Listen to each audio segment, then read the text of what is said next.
अब सुकुम्बासी बस्ती बस्नै नदिनु पर्थ्यो नि त पहिला। हजुर जस्तै तपाईँ भन्नुहोस् एउटा सरकारी जग्गामा बसिरहेको छ भनेर भन्छ अरे तपाईँलाई होइन। हजुर पहिलो कुरा त सरकारी जग्गा भनेको के हो भन्ने डेफिनेसन हुनु जरुरी छ हजुर हजुर होइन।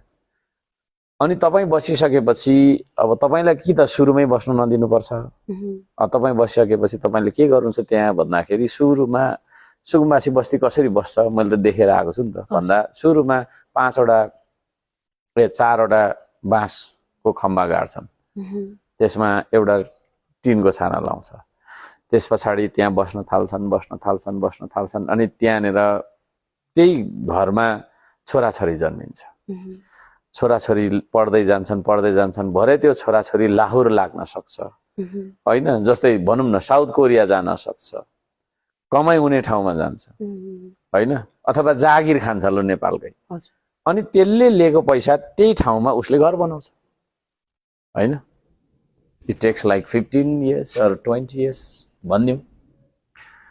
अनि त्यस पछाडि 25 वर्ष पछाडि सरकार आउँछ र डोजर लगाइदिन्छ।